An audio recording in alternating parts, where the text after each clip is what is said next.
Chuck. Here we are. Here we are. It's always fun. This is the moment we've been waiting for all our lives. It is. One of them. That's Chuck Boller. One of the moments. He's my friend for a long time. Long time. It's been good. Good to see you, my friend. Always. And he's been for a long time with HIFF. That's HIFF, the Hawaii International Film Festival, which is, his baby, his creation. It is. Yeah. And we want to talk about that. And this is, we'll call this today the next best thing, and we'll say that HIFF is moving on, because it is in many ways. So I guess the news, Chuck. What's the news? The news, it's funny, we released it, not that it's such earth-shaking news, but last November, but a lot of people didn't see it or misunderstood. For many years, I'd wanted a deputy director for the film festival. Not that I'm so special, but you'd have to testify before the legislature about funding. You did plenty of that. Exactly the same time, you'd have to be at the Hawaii Tourism Authority doing the same thing. How do you split yourself in two? Life is interesting. Not a religious person, but I guess I believe in fate, because I'm sitting at home one night thinking, who am I going to hire as my deputy director? I thought, whatever happened to that nice Robert Lambeth from 15 years ago? I apologize, Robert, you've heard this story so many times. A couple days later, my phone rings. Robert Lambeth has moved back to town. Like, oh my God, hired him on the spot to groom him as my deputy director. Well, he exceeded any expectations I had. So instead of waiting 5 years to move him into that slot, I did it after only 2 years. So now I'm director emeritus, which means in Latin, wise senior advisor. Okay. I don't know about wise, but I'm the senior, some kind of senior advisor. So we're trying to define my role, but we see it as an expansion of what HIFF can do now. I realized a couple of years ago when I was looking for a new development director to help raise money, that's what I do. I raise money. And the development, as do all the heads of all the nonprofit cultural corporations. Everybody knows us. I've been proud to be the face of HIFF. I want to be for a long time still. I want to continue to work with HIFF, which I will be doing. So one thing we've done is set up the HIFF Foundation, which is in the process now to have to hear back from the IRS. But we have some people in organizations who like to donate to that already, which is great. Setting up a HIFF Fund. I'm speaking a little before we're ready to announce all of this, so you get the scoop. Scoop, I like scoop. Scoop here on ThinkTech. This is the scoop. So with the foundation, organizations that can't give to HIFF or wouldn't necessarily can give to that foundation. For example, the Motion Picture Association does the Oscars. Every film festival in the world will be after them for money. The Sundance Institute gets money from them. The HIFF Foundation can as well now, so it's better. Oh, this is opening a whole new a whole new channel. Whole new special projects I can now do that I couldn't do as executive director because I was just too busy. And Robert Lambeth, who will come on your show, you'll have Robert on your show, I think. A fine You'll vouch man. for me. I will vouch, All right, definitely. And, he's a good man. He's good. So it's exciting times at HIFF. So it's allowing us to do things we want to do. One quick example. You asked me one question. I've taken No, that's the okay. show. I want this. So the foundation. A couple of years ago, I'm very proud, one of the things I helped set up is a student exchange between student filmmakers between the University of Hawaii, Academy for Creative Media, and the Shanghai University School of Film and Television Arts and Sciences, something like that. And so 4 groups involved, the 2 universities, HIFF and SIFF, Shanghai International Film Festival. Perfect. So in June, I just got back from Shanghai with Robert Lambeth. We went over there to their wonderful festival, and HIFF has been a partner there for 15 years now. And we set up the student exchange. So at SIFF in June, we had 6 students from Hawaii. They showed their short films. 2 of them had never left Oahu. So to go to Shanghai is a life-changing experience for them. They showed their film. The Shanghai University students showed their short films. The students, while they're there, collaborate in 3 short co-productions. We then show those co-productions in October. 6 students from Shanghai come over here. We do the same thing. Very exciting. So a couple years ago, in passing, we found out the Academy for Creative Media students have been paying their own way to Shanghai. And some of the better students couldn't afford to go. To make movies, to go to the festival? To go to the festival to show their films. It's the only Hawaii-made film showing on a regular basis in Shanghai are these student films, which are fabulous and brilliant. ACM does a great job. And our show, so you look in the audience, there's Harvey Weinstein, like, oh my God, watching how did he student get films.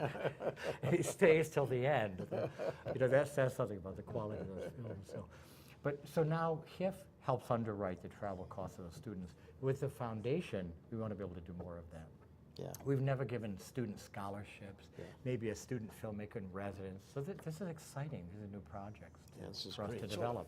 but tell me, I mean, just schmoozing with you, what you have forged this, long-lasting Guanxi relationship with Shanghai. Yes. And with the film community in Shanghai.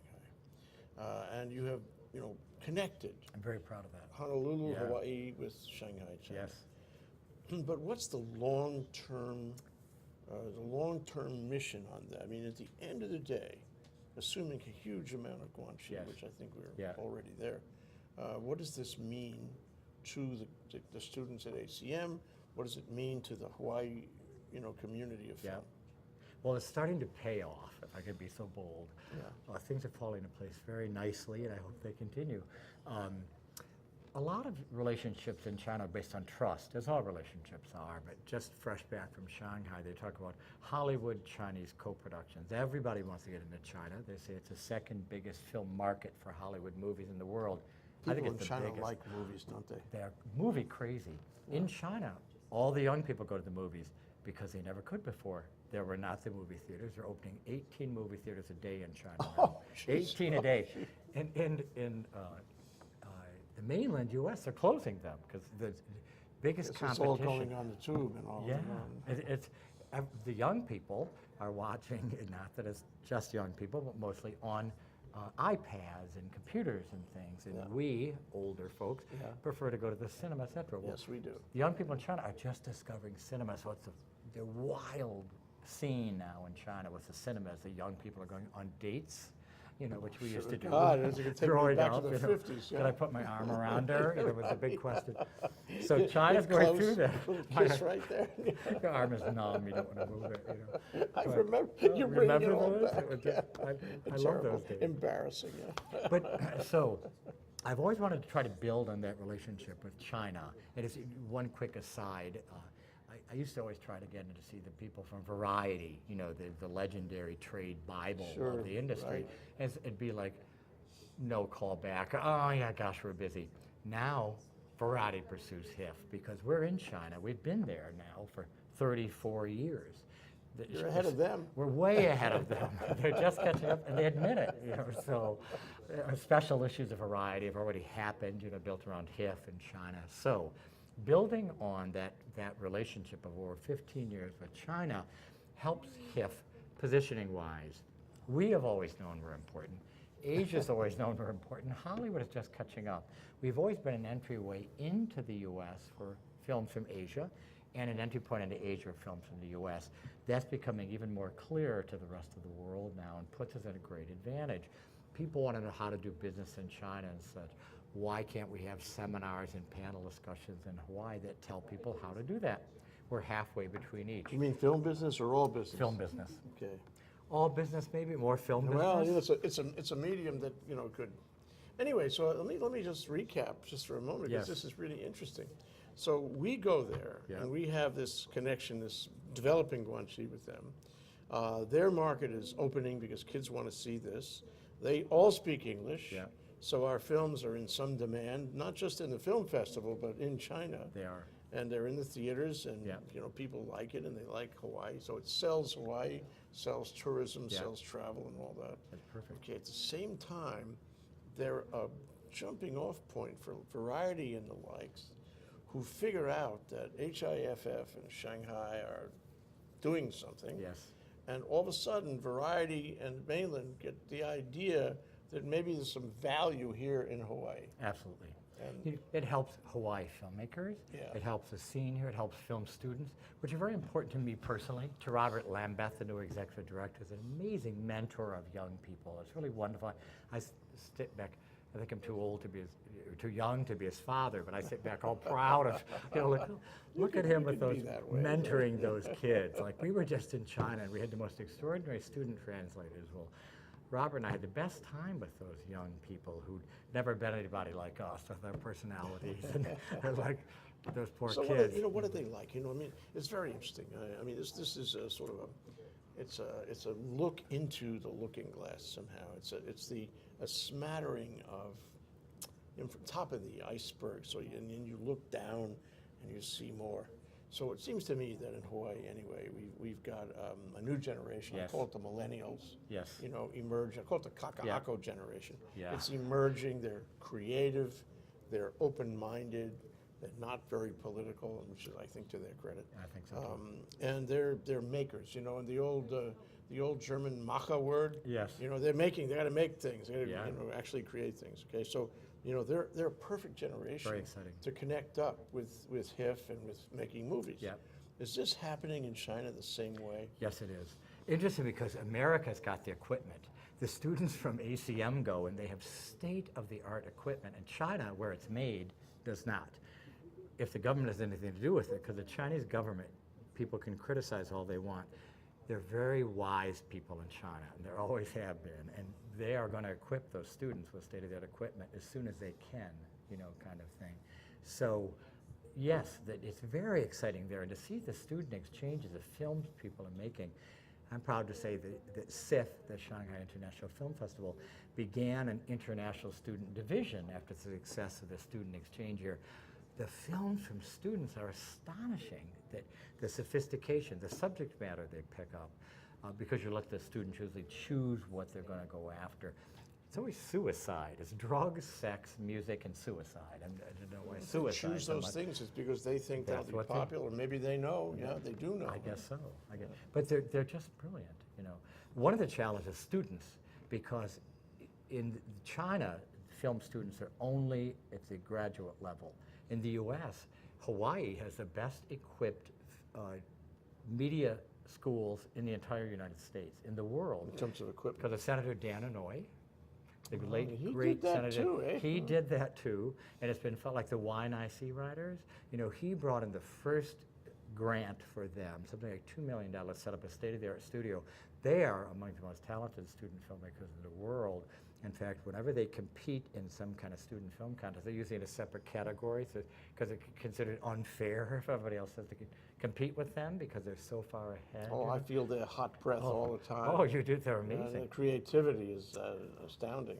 I took them to China with us, and it's funny because all these, I hadn't met them yet. I go to the airport, and huge local guys with tats who would have beaten me up in high school. There they are with their cameras. I'm like, oh my God, they're channeling their energy into creativity, into making film. It was an amazing experience being there with them. They did a mini documentary about their travel to China. One other thing I'm doing that helps the film industry here, China has difficulty, all of Asia and foreign countries have difficulty getting their films into the U.S. The U.S. used to really resist, but now the U.S. realizes often now the majority of their money is made abroad, not in the U.S. release. So they want to do a lot more exchanges with films. Shanghai, my good friends there with the Shanghai Film Group, approached me and said, we're frustrated, we can't get our film to the United States. Can Hawaii be our guinea pig? And we'll, Chuck, now that you're director emeritus and have all this time on your hands, I'm busier than ever. When does the time kick in? So I coordinated a Shanghai Film Showcase here in April. All the screenings were free, 4 films, 1 world premiere, 1 international premiere the first time I showed outside of China, then 2 films we had the world premiere of before. All Chinese films we world premiered here. Audiences were packed with people. It was so successful, we're going to do it every year now. And the Chinese are going to duplicate that around the world. They think, okay, Hollywood's not going to pick up our films for distribution. We'll take them out there on the road ourselves. So I'm helping do that. That's what they do. They do that in That's what so they many do. ways. They don't wait. They Just figure do it out. Absolutely. So Yeah. one last thing, the way this relationship is paying off, another project I'm working on, I couldn't have done as executive director because I wouldn't have had the time. I'm actually an entertainment attorney. I produced and directed TV shows and films, etc. many years ago. I'm going to be executive producing a Chinese film. They're going to start scouting in August, September of this year, and they're going to shoot this November. Here. Here in Hawaii. Oh, I love that. Isn't that great? Yeah. Then hopefully 2015, a Hong Kong film. I will not talk about it. Interesting aspect, Hawaii history, royalty in Chinese royalty. I didn't realize they'd ever gotten together. That's all I'll say. Fascinating things. How does that benefit HIFF? We will have student interns, so will ACM, on that film, Local. working with that film. Local. Local interim ACM and all that. Absolutely. Yeah. We'll have, for example, The travel industry is huge in Hawaii. We have to book travel for all those people on the film. We'll work with students on that. It's a great training ground. Interns have really paid off. And it works for you because then you Perfect. get help. Exactly. So you can do things you couldn't otherwise do. That's it. Yeah. So it helps the local industry. You know, we have incredibly trained people who are making their own films, who work on all the 5.0s and all the films. They're making their own excellent films as well. So it's all coming together nicely. I want to talk about 5.0. I want to talk about the Descendants, too, right after this break. That's Chuck Boller, Hawaii International Film Festival. This is the next best thing, and it's HIFF is moving up. Moving up. We'll be right back after this short break. I'm Jay Fidell. That's Sharon Moriwaki of the Hawaii Energy Policy Forum.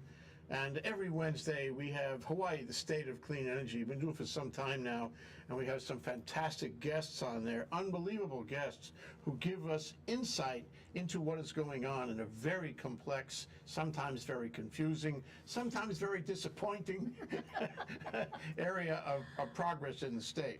So we love doing this. We love meeting them. We love talking to them. We love having their ideas out on the table. So maybe, just maybe, we can all make some sense of what's going on. Sharon, what do you think? I think it's absolutely correct. We enjoy ourselves meeting with all these people and hearing about the energy and the state of clean energy, and hopefully we advance clean energy for the state. So it's terrific. Join us. Okay, it's every Wednesday. Okay, Wednesday is Energy Day. Every Wednesday, 4 to 5 p.m. Hawaii, the State of Clean Energy, here on ThinkTech Hawaii. We'll see you there. The change. We're here. We're live. We're here with Chuck Boller, Hawaii International Film Festival on a given Friday afternoon, talking about the next best thing. And Chuck is the next best thing. I would love In fact, to he's think been so. the next best thing for about 30 years, actually. And he's still the next I'd best thing. I'd love to think so. One person thinks that at least. That's nice. Talking about HIFF, the Hawaii International Film Festival, is moving on and up. So, I want to, this is my thoughts now, Chuck, but you said, you mentioned 5.0, and it sort of evokes the question, and the question covers not only 5.0, but the Descendants, okay? And, we have ACM, we have the equipment, we have those kids at Sea Rider, and other schools, not the only one. We have a level, of all boats rising here in film. We have Marlene Booth. We have wonderful Marlene Booth, great filmmaker, We have a lot of talent, a lot of resources, but we haven't connected with Hollywood. They're not sitting there waiting for our stuff. Yeah. And yet, we have had 5.0. Maybe 5.0 is somehow part of a process where Hawaii takes note. And then more, in my view, the Descendants, part of a process where Hollywood takes note. And my thought about this, I really like your thoughts, I'll hear your thoughts, but my thought about the Descendants is that it's a unique Hawaii story. Yep. You wouldn't find it really anywhere else in the world. It's a story of the essential cultural, economic, social strata of how it works here, and the melting pot, the blue shoe guys and all that stuff and how that works. We told them that story, and they were interested. Yes. It wasn't just George Clooney. And Alexander Payne, the great director. Right. Yeah. Great story. But, there are so many other stories like that. There are virtually thousands of stories that are equally or even more interesting than that. Is this pointing to a time where we will be able to share those stories, and the world, through Hollywood or Sundance or Austin, South by Southwest, will figure out that we have a lot of content that is yet to be revealed? Yes, it's so true. The digital revolution, digital has revolutionized everything, but especially the film business, every single aspect of it. You talk about the equipment now is it's the size of a notebook. I mean, the camera now. I remember the rigs used to be, you had the big muscular guys carrying the camera around. Teamsters. Oh, I just love those Teamsters. But now it's, it's like, you can shoot a film on your iPhone. It's amazing, and people have done it. It's amazing. So it's wonderful the way that opens up. Really, anyone can make a film now, can't they? You get a bunch of your friends together, you make a movie. That's amazing. But also, it's changed the entire distribution pattern It used to be that filmmakers had their films in film festivals. Several reasons. The two major reasons were to pick up a distributor who then would take that film and put it into theaters, try to get it on a cable television eventually. There was a plan in place of steps they would take. It usually took you years to accomplish that, to end up being a feature film director, for example, if that's what you want to see, or a major actor. The final goal was usually theatrical release in a regular theater. Now, that's completely different. Often a film is never in a theater except at a film festival. The only place you can see it except on Netflix, airline sales. YouTube has over 100 film channels. They're desperate for content, right? Also, short... Maybe they're desperate for a tape of this interview. You know they're desperate for a tape of this I can interview. feel it now. Let's say something that's going to be a YouTube moment. I think we have already. But well, like you said, look what YouTube does. All of a sudden, somebody's instantly famous, like the Korean dancer. I can't think what you call the dance now. It goes viral. It goes viral. Watching it by millions of people. By millions of people. And so people think, gee, who made that? Who was the director of that piece? Gangnam Style, right? And who's the dancer? And who's the... And instantly, he's this worldwide You emerge to success. the world name in a matter of hours. So that happens with filmmakers now, and actors and actresses, and people see these short films. Also, years ago, people said, short films, there's no future for those. Short films are the future. Disney is re-editing all their masterpieces into short, much shorter segments. When I was in China, I took the subway, one of the only howlies I saw on the subway at Shanghai, but it was great. Robert and I were off with our The translators. subway's brand new Oh, in Shanghai, too. It's so efficient and perfect. You know, everything's in English. You can find your way around. We also had great translators. We noticed, Robert and I noticed, everyone was watching movies on their cell phone. They weren't just talking, they were entertaining themselves. And I had read that Chinese are the longest commute in the world. The average Chinese person has a commute of 2 hours. Cool. What are they going to do in the 2 hours? They're going to watch a short film on their cell phone. iPads, all of those new technologies now that the young people especially need content. So shorts and shorter attention spans are the wave of the What's a future. short? How many minutes? It's Give me a interesting because range. it drives us crazy in the film because a short can be 5 minutes. It can also be like, 45 minutes. So we've just announced the HIFF shorts have to be 40 minutes or shorter. It's a challenge. You have 5 minutes and you've got a 40-minute short. It's difficult to program them in, for example. Yeah. Film festivals and film theaters used to have a short, then the feature. Yeah. Often the short was dismissed because people were there to see the feature. HIFF puts them into feature-length segments of 2 hours each. We try to find a theme like romance, food, so there's some kind of connection between these shorts, but we bundle them in. It's easy for people to see them that way, and they're there just to see the shorts, and they're extremely popular. We show films at Sunset on the Beach. I've always wanted to show short films there because that's what to show. You get up, you jump up and get a hot dog or something. You're not missing anything except maybe another little 5-minute film. So shorts are really the way of the future. But something like The Descendants had a huge effect on filmmaking in Hawaii. State of Hawaii, filmmaking people are very wise, etc. Once Descendants came out, they had the proof to go look what a film can do for Hawaii. We know that was a true story of Hawaii, and wonderful Alexander Payne, the director, moved here for a full 6 months before he shot his first thing. To absorb what was going on. To fall in love with Gabi Pahinui, other Hawaiian music. That's what there was plenty of that. Oh, plenty of that. The entire soundtrack was Hawaiian music, and nothing new was created for the film. It was all existing music. Only the second film in Hollywood history to ever have done that, not create new music specifically for the film. Because Alexander Payne fell so in love with Hawaiian music, and we know it helps define everything here. So the state of Hawaii was able to use that as evidence to the legislature and others. Look what this film could do. The little bar scene in Kauai, where he's with his cousin, Beau Bridges, that bar is full of tourists now. In every place in that film, tourists. It touches It touches everything.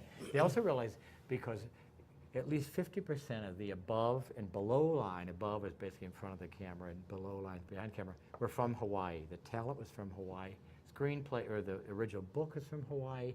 I could say Alexander Payne is sort of from Hawaii after living here for 6 years, become a real nice local guy. But the below the Amazingly line important film. now, the below the line is still in Hollywood. 50% of it was Hawaii. because we have the talent. So it's electricians, it's the sound people, it's the Okay. makeup, it's the lighting, etc.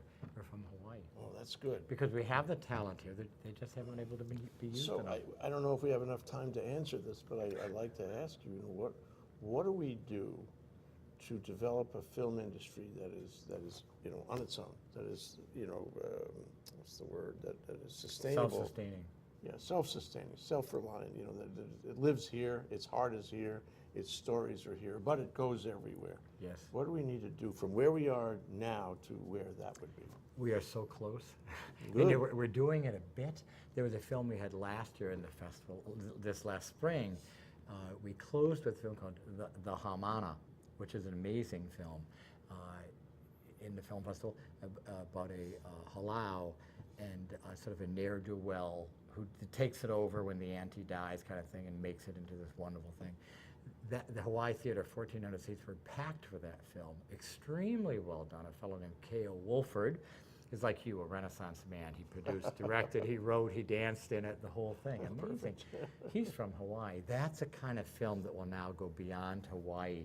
It has a really universal story. People are fascinated by Hawaii culture, which is part of it. But it's a good story. They started, you think, will they win the competition? They probably will, but that it's a feel-good story, extremely well done, made in Hawaii. There's another one we had, Kumuhina, about the transgender lady whose last name I forget now, Hina. She's running for political office also. The challenges she's faced as a transgender individual and how she's able to survive, particularly in Hawaii, because Hawaiians have the history of mahus being treated as incorporating both sexes, so that makes them special, right? So very interesting film done by a friend of mine from Washington, D.C. 30 years ago. It's a Small World, a fellow named Dean Hamer. And it's a brilliant film. That's starting to go beyond Hawaii as well. So we're so close. It's just, I think, getting the right films out there. TV helps also, because TV is really the new experimental place, isn't it? People are taking many more risks on TV than they are with films. Partly because it's episodic. You make a mistake in one episode, you haven't necessarily killed the whole film, or killed the whole series, for example. This goes Much more back to your creative. point, which I find very interesting, about the Shanghai film developers who want to make it directly. They want to bypass Hollywood. Yeah. It's like just an interesting comparison, the lawyers in China. At first, they were working for the multinational firms. The multinational firms would get the multinational business, and then they would hire the Chinese law firms to do the scut work. Yeah. Okay, and the Chinese Classic. law firms one day said, why are we taking it from them? We speak English. And so they started traveling all over, connecting with clientele, and they do it direct now. Yeah. The multinationals, they got to get their own. Exactly. And so this is great change, and it's this kind of thing about jumping over the middleman, if you will. Yeah. And so the Chinese can do that. As you say, we can do that. Yeah. And we don't have to be hostage to Hollywood. Exactly. You heard it here on ThinkTech. That's it. So that fits right perfectly with the film festival, because 2 years ago we started something called the Creative Lab. And again, Robert Lambeth, the new executive director, is done so well in just 2 years. We thought it would take at least 5. Like in 2 years, it's become huge because of Robert, his incredible efforts at it, really. The amount of organization that went into that. But what it is like you said, how do you train the next generation? How do you equip people? Because everything is so different now. So a Creative Lab is really bundling all our panel discussions, master classes, everyone calls them because it sounds much more interesting than seminar or panel discussion. We bundled all those under one umbrella, if I could be so bold. The Sundance Institute has the same kind of thing. South by Southwest, incredible festival in Austin, Texas. It's music and film. Fomenting new ideas. Exactly. So we brought in, for example, a screenwriter's accelerator. Accelerator is a big word these days. I know DBED uses it here Certainly. in town. Technology, energy, what have you. It's all Exactly. happening. Yeah. Something, so you create projects that can accelerate the process for that project and for other projects that can duplicate the success of that project. So scripts, like with The Descendants, that story that Cowie Hart Hemmings, and I want to read her new book. She's such a great author. She has a new book out now. That was a wise story. And so we solicited scripts. We got 38 scripts. Last year, the first year we solicited those. The Writers Guild of America that gave us cash to help sponsor it, plus sent in people for free here, so cash and in-kind sponsorship, to train these script writers. So they chose, because we saw names we recognized and such and thought we were keeping out of this, the Writers Guild chose 12 finalists. They went through a 4-day intensive training with these script writers who helped them change a script, etc.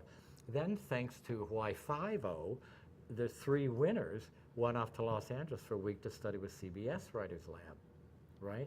Because usually, okay, here's your award, bye, good luck with your life. We're trying to take them the next step, get them into Hollywood. So 2 of those 3 scripts have already been optioned in Hollywood. We are extremely proud, It's if you the can tell them that. ideas. It's the ideas. You know, as the equipment gets better, you don't have to spend so much time on lighting and all this. I mean, I heard today about a gizmo that you, in a studio like this, you put one gizmo, not expensive, one gizmo in, and it lights the whole place up. It bounces off the walls. Wow. It's got all this, you know, computer-generated directional in the lighting. And so anybody can have a studio like us. We don't have this yet. But Soon. Soon. But you know, the equipment has made it a lot easier. But as the equipment makes it easier, the writing becomes more important. It does. I mean, I think we're very sensitive now to good writing in the movies. Yes. When somebody has written something good, you know, we feel it, we know it, we know the words are well chosen, we know it is saying exactly what it should say. And likewise, when somebody wrote a bad script, we know that too. We judge these things on the content on the script. Yeah. Absolutely. You know, and whenever I'm at a forum or a creative lab kind of thing in China, that's exactly what they say. China has all the money in the world, they have all the talent in the world to make good films, but their films are not successful internationally. The Chinese, and everyone blames it on lack of good scripts. Now, a lot of the scripts are good, they're too Chinese. I mean, they're a fabulous folk tale, but it's too bizarre or too much for audiences beyond China to accept that. So that's why they're sort of in co-productions or working with each other, you know. So House of the all the Flying script. Daggers. yes, Was, you know, I saw that movie and I realized that this was not a Chinese legend as much as it was an international idea. yeah, exactly. And indeed, they went everywhere to make Yes. this movie. They didn't stop in China. Yes. And so that can go for Hawaii. You have to find, you know, an idea, a script, a story, to use that term. Yeah. Okay, that works in every culture. And I know you were talking about this kind of jury thing where everybody sits around and figures out what stories would work in any Yes, culture. exactly. And how do you make that? How do you deliver those stories to the Bulgarians? Oh, that's And you can. Yeah, We can you do that here too. You can. Well, that's when I think something like Frozen goes so well, because I was watching a different film on the plane on the way back, but the person actually was watching Frozen, so I was trying to watch both. I hadn't seen Frozen. You see why it appeals to people. Also, it's animated, so you can put it in any language you want easily. You know, not dubbing or no subtitles. So something like that makes a lot of sense. Those are sort of universal stories, but that is the challenge, isn't it? How do you identify a great story that's going to be really popular? We can do That's this, the tough Chuck. part. We can do We that. in our emeritus condition can do this. That's Chuck Boller, the Hawaii International Film Festival founder and progenitor and long time Fan. center. And we're here in the next best thing here on ThinkTech. We're talking about HIFF and how it is moving onward and upward now that it has its emeritus director. We'll be right back after this short break, and we're going to talk about the dark side. We're going to talk about the problems we have to overcome here in Hawaii and how we're going to do that right after this break. Aloha, my name is Willow Chang Elion, and I host a show called The Art of Life. We air live every Friday from 2 to 3 p.m. And what we do is basically we focus on individuals who create a unique sense of place for Hawaii. These are movers and shakers, artists, innovators. They are also traditionalists. They're all involved in the archival process, and they make this place a unique place, one that makes Hawaii a richer place to be. I hope you do join us, and certainly tell your friends about the show, whether they live here or they live abroad.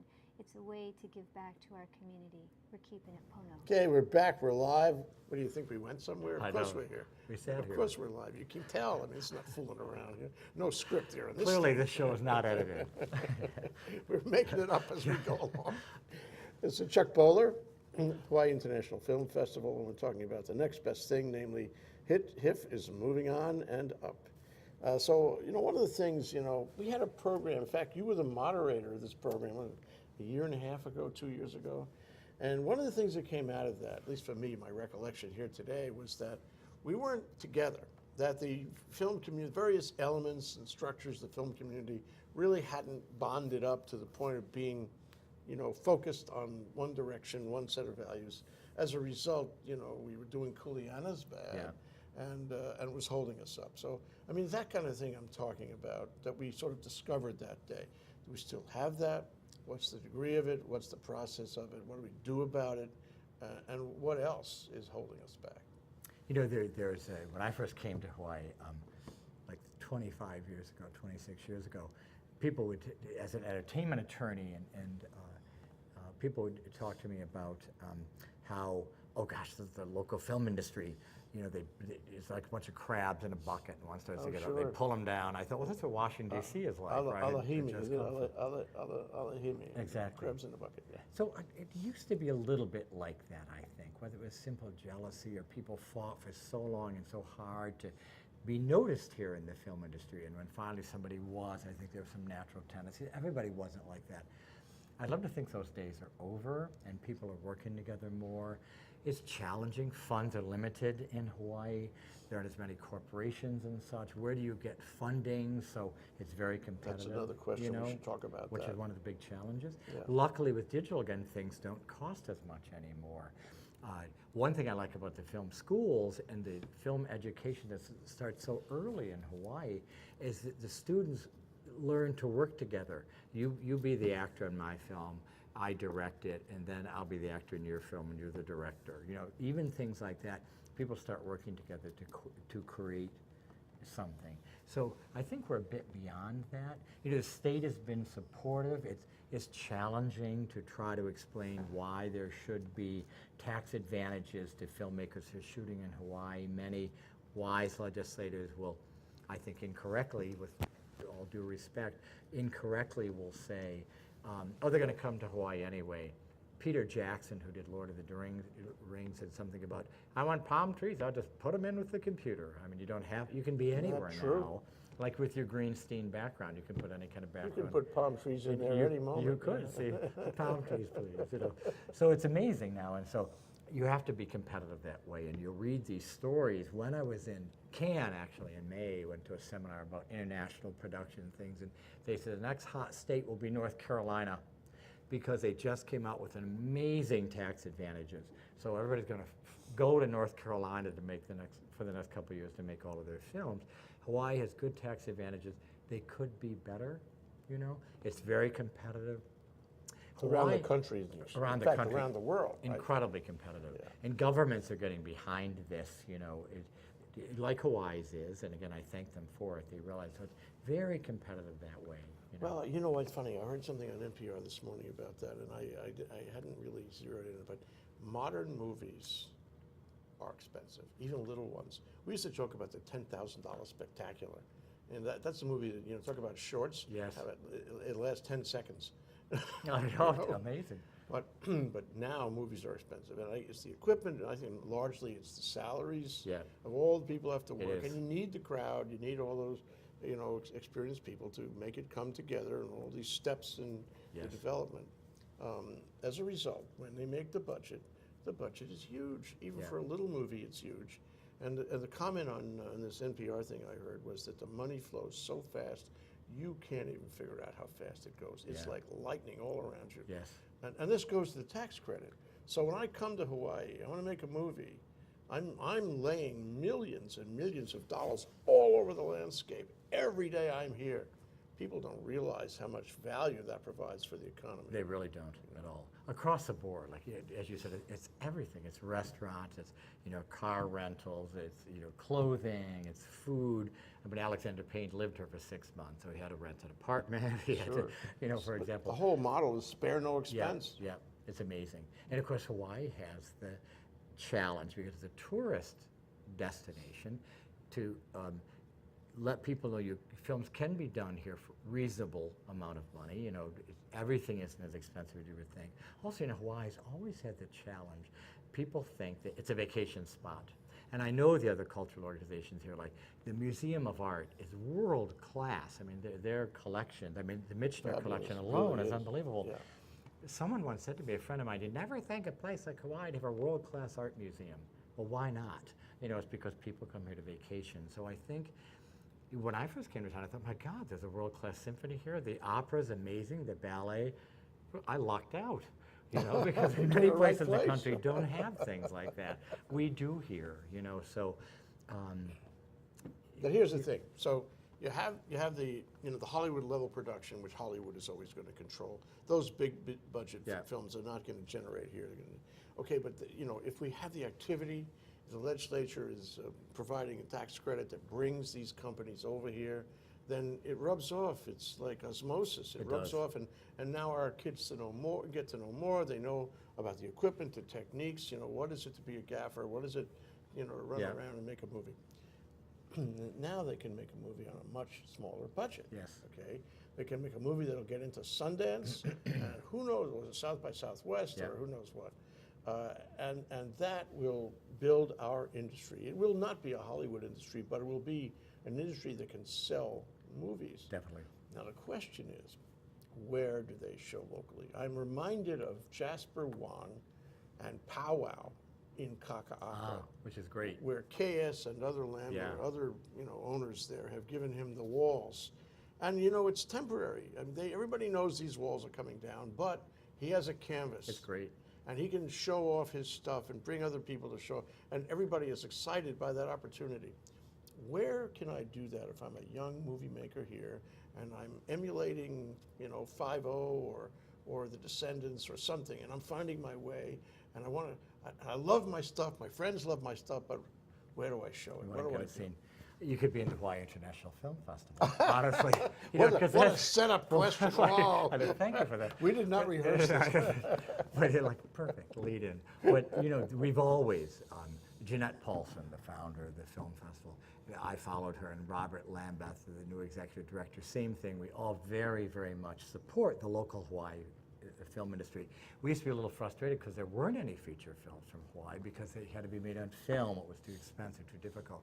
So we're very excited by the fact now. So HIFF is one place. The Maui Film Festival is excellent. Shows, I always miss it because I'm in Shanghai at their film festival. It's directly opposite Maui. It's a great festival, They don't show as many local films, but they're starting to.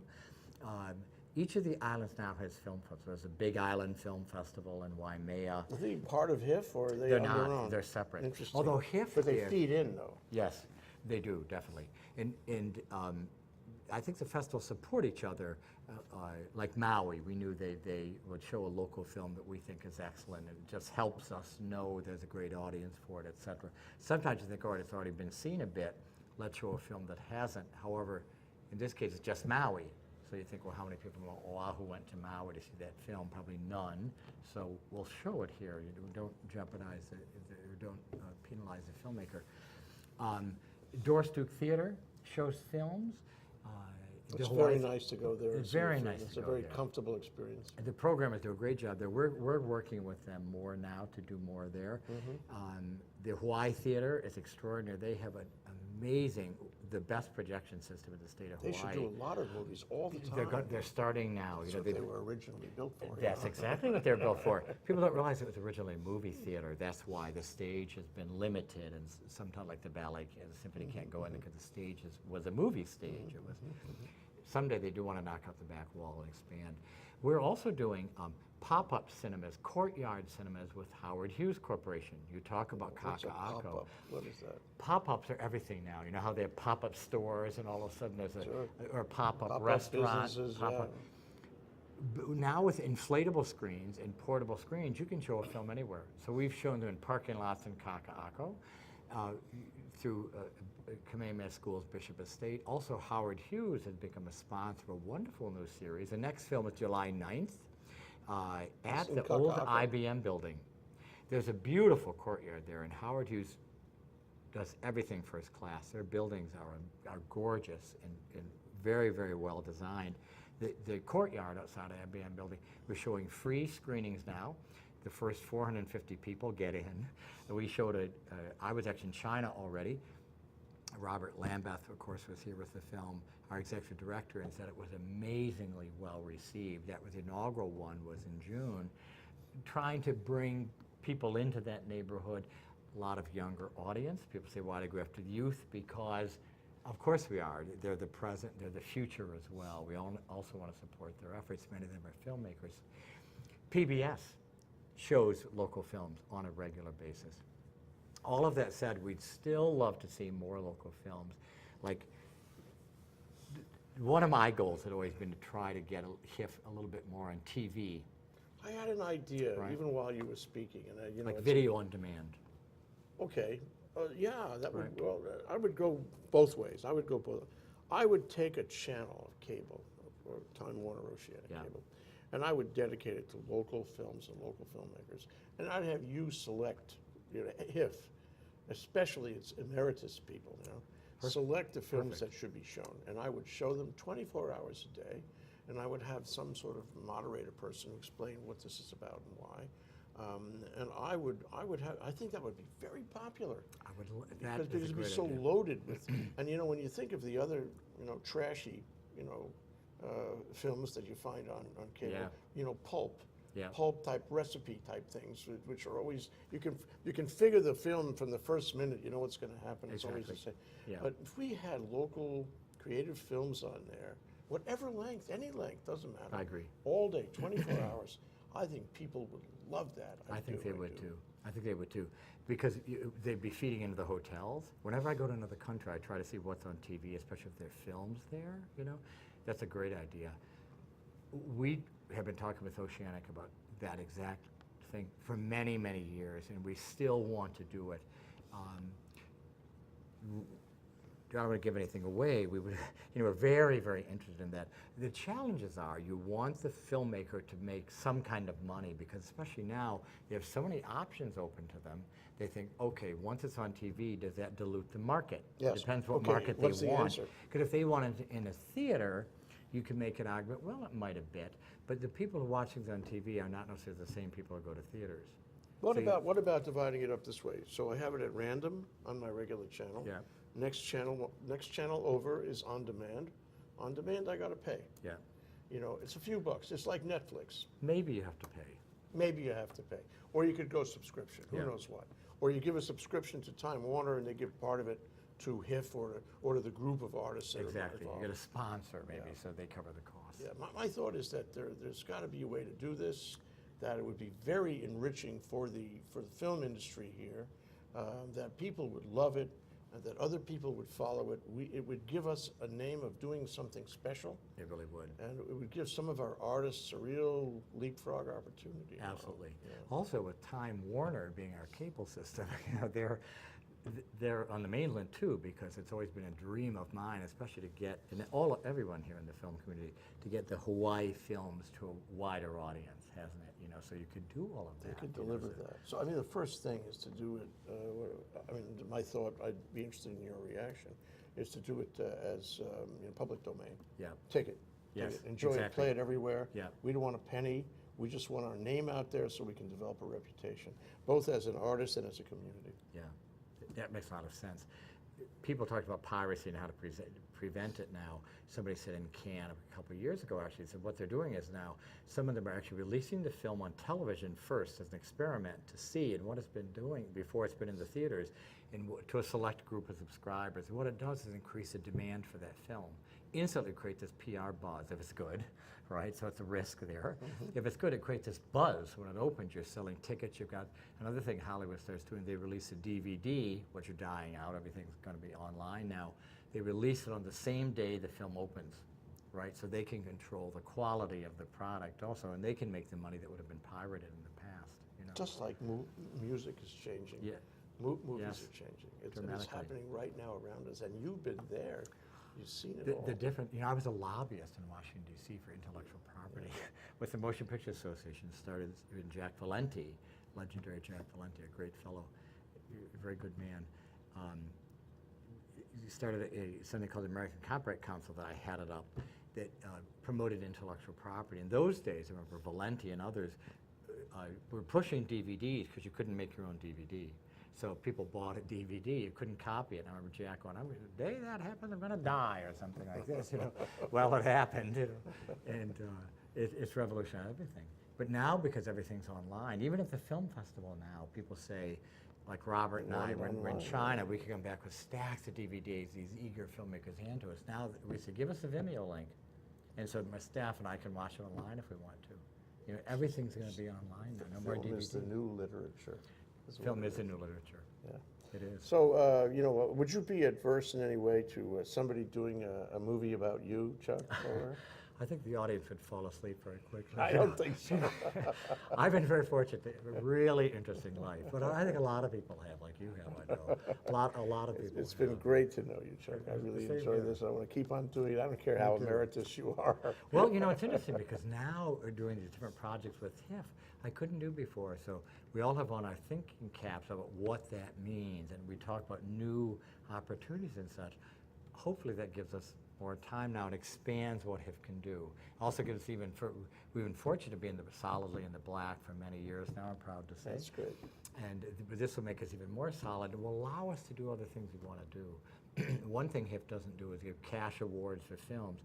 Dubai gives something like $100,000. I mean, you get $100,000 as a struggling filmmaker, you can pay off your debts, you And can go on to finance the your new next one. film, at least Yeah, begin it, yeah, so yeah. we want to do that too. So it's exciting present and future, hopefully. Tipping points. That's Chuck Boller. He's one of the founders of the Hawaii International Film Festival, and today on The Next Best Thing here at ThinkTech, he's been talking about the festival and how it is moving onward and upward. And it's been great, and I want to do it again. Okay? Me too. I'll be Good after deal. you. You can run, but you can't hide. I'd love Don't it. leave town yet. Next show is on Monday at 1 o'clock, and we're going to talk about SOES again, the School of Ocean and Earth Science and Technology. It's always great to go down there and talk to those guys. So, Chuck, why don't we close this by you telling them what you think about what kind of weekend they should have? It's summer now. I think you should go outside. Well, go outside during the day, enjoy then at night go to a movie. There's some great films. All these new formats, like Regal Cinemas had this amazing theater with this surround sound kind of thing, so go to the movies. And if you don't want to do that, log on to thinktechhawaii.com and watch one of our shows. Watch this one, That's what I Lots should of have said. Wisdom. Thank you, Chuck. Thank you, my friend. Thank you.